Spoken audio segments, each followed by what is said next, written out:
इस वक्त मैं कन्याकुमारी में हूँ और आज यहाँ पोलिंग डे है। तमिलनाडु की सभी 39 सीट पर आज वोटिंग हो रही है। कन्याकुमारी भी उनमें से एक है।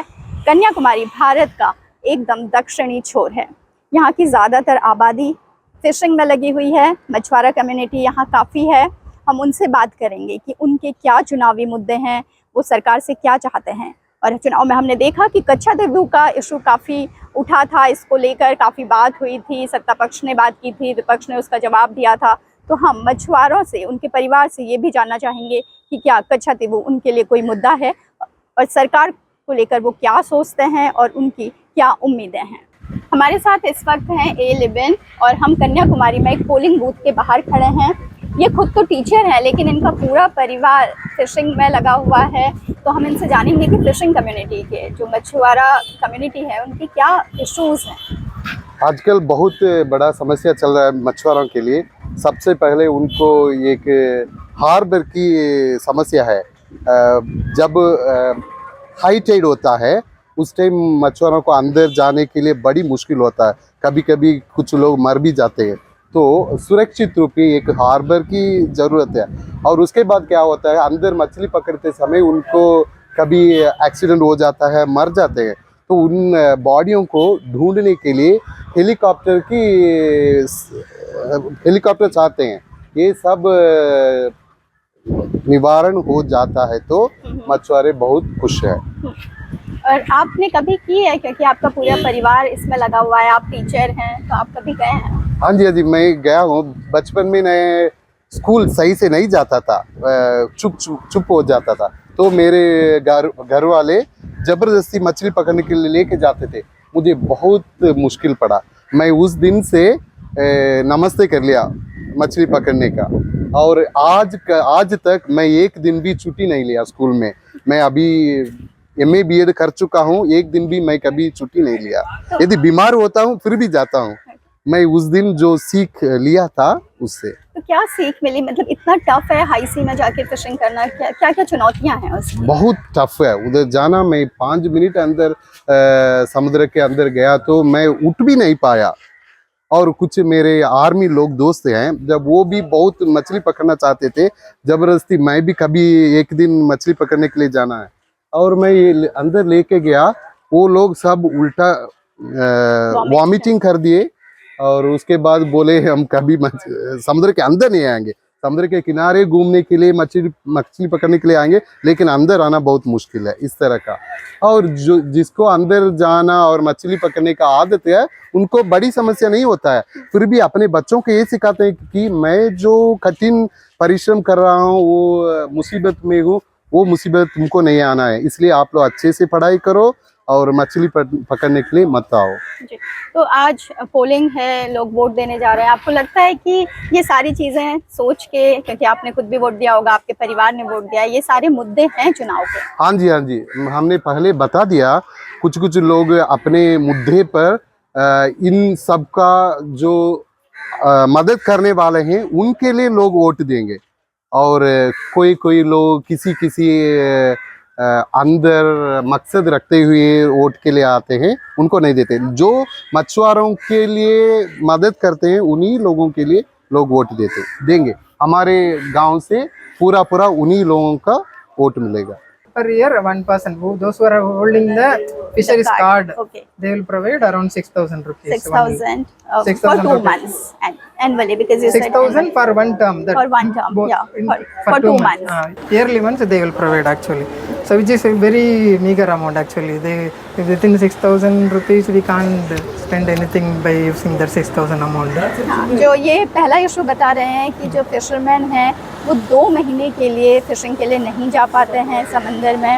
तो उसके लिए जो सरकार इंसेंटिव उन्हें देती है वो करीब 4,000 रुपये देती है साल का, यानी 2 महीने का 4,000 रुपये, जो बहुत कम है। इनका कहना है कि वो बढ़ाया जाना चाहिए जी। And you are talking about other issues. Diesel எவ்வளோ?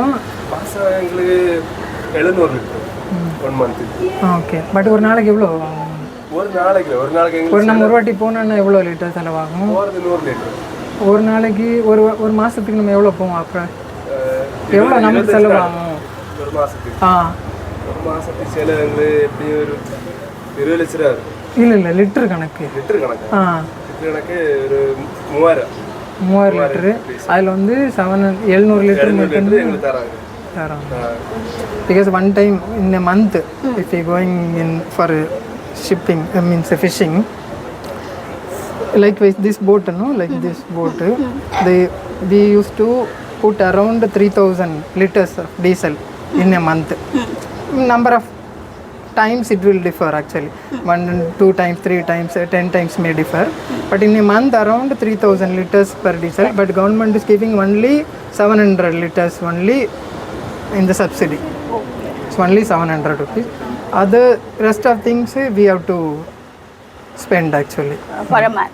for a month. तो इनका ये कहना है कि जो फिशिंग बोट है उसमें हर महीने करीब 3000 लीटर पेट्रोल डीजल ये एक्चुअली बोट में यूज़ करते हैं, तो 3000 लीटर डीजल बोट में लग जाता है, लेकिन सरकार सिर्फ 700 लीटर डीजल ही सब्सिडी में देती है, जिसकी वजह से ये इनका सर्वाइव करना मुश्किल हो जाता है, क्योंकि महंगाई बढ़ रही है, डीजल के रेट भी बढ़ रहे हैं। तो इनका कहना है कि वो बढ़ाया जाना चाहिए जो सरकार सब्सिडी पे डीजल देती है। And there is no like a scholarship for fisherisman and fishery student, those who are pursuing higher education and all. There is no specific quota for fisheries student, those who are pursuing higher studies and all. There is no such schemes is Who available. came from this community? Yes. तो इनका ये कहना है कि जो fisherman community है उनके बच्चों के लिए कोई ऐसी स्कॉलरशिप नहीं है ताकि वो हायर एजुकेशन कर सके, तो उसकी भी इन्हें ज़रूरत है और सरकार से चाहते हैं कि स्कॉलरशिप ख़ास तौर से उन बच्चों के लिए हो जो फिशरमैन कम्युनिटी से आते हैं और हायर स्टडी करना चाहते हैं। Yes. Since our literacy rate is more in this district, we are only interested. We have to learn, then only we come up in the life. But from the government side, we don't get that much of benefit. So people only interested to go and study and work, because most of the people are going for abroad only, because in our district there is no such much industries available, because it's like locality is like this. So our literacy rate is more, but we are not getting that much of support from the government actually. There is around 86% literacy rate. Almost 90. Which district this is? Kanyakumari district. The part of Kanyakumari. इनका कहना है कन्याकुमारी ज़िले में 86% literacy rate है, लेकिन सरकार बहुत ज़्यादा कुछ नहीं कर रही है। बच्चे पढ़ना चाहते हैं, हायर स्टडीज़ के लिए बाहर जाके पढ़ना चाहते हैं, लेकिन सरकार उनकी मदद नहीं कर रही है, जो इनकी एक मुख्य डिमांड है। How many fishermen families are here? Here almost 80% of fishermen families only.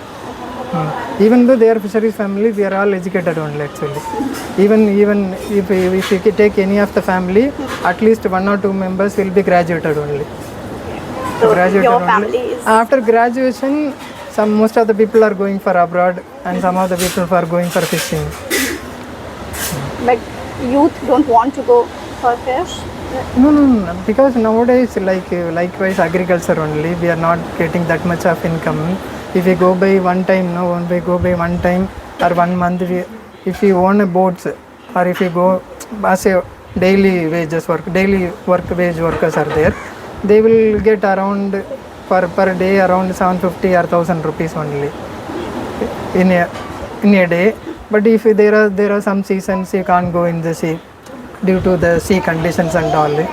So if you go by in a month, you can go around 15 days or 20 days only. So you may get around maximum 1000 rupees, you may get around 15,000 only. By 15,000 you have to spend for education and everything, family and everything. तो यानी जो fishing है बहुत ज़्यादा इससे फ़ायदा नहीं हो रहा है, इसलिए यूथ खास तौर से पढ़ाई की ओर Yes, ज़्यादा we जा are रहे हैं not और getting दूसरी that नौकरी much करना of चाहते income. हैं। Nowadays we are not getting that much of income from fishing. इसलिए अब ज़्यादा युवा इस ओर कम जा रहे हैं, क्योंकि बोट खरीदनी है, उसका खर्चा है। And if you want to own a boat, you have to spend around 25 to 30 lakhs. If you see this much of 30 lakhs or more. 30 lakh 60 lakhs. तो एक बोट खरीदने के लिए 60 लाख रुपए चाहिए, तो इसलिए उसके बाद आप हाई सी में जाके फिशिंग कर सकते हैं। अभी इलेक्शन में you understand Hindi right?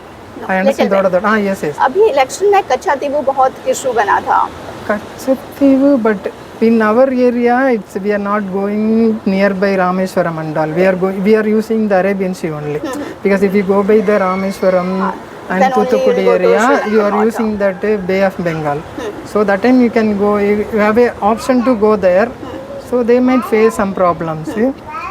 Actually, I am not enough But to know because whether people are going that side or not. Because in our district, Arabians. Arabians. This is Arabians. तो जो actually. कच्छादेगू का बहुत मुद्दा चुनाव से पहले बना था, बीजेपी ने इस मुद्दे को लगातार उठाया था। ये श्रीलंकन वाटर में जो हमारे मछुआरे चले जाते हैं, कच्छादेगू जो हमारा ही पहले इलाका था जहाँ लगातार मछुआरे जाते थे, वहाँ अब जाकर अगर मछुआरे जाते हैं तो श्रीलंकन ने भी उन्हें पकड़ ली है। लेकिन कन्याकुमारी का जो एरिया है यहाँ ज़्यादा अरेबियन सी में फ़िशिंग होती है। बे ऑफ बंगाल में जो फ़िशिंग के लिए जाते हैं वो खासकर रामेश्वरम के पास जो लोग रहते हैं वो जाते हैं, तो इसलिए कच्छादेगू यहाँ कोई ऐसा बड़ा मुद्दा नहीं है। लेकिन फिशरमैन कम्युनिटी की अपनी दिक्कतें हैं, चाहे वो जो डीज़ल मिलता है वो काफ़ी कम है जो सब्सिडी में मिलता है, और चाहे वो एजुकेशन के लिए सरकार की मदद ना मिलना। तो ये सभी इनके लिए चुनाव के मुद्दे हैं। पूनम पांडे, नवभारत टाइम्स के लिए।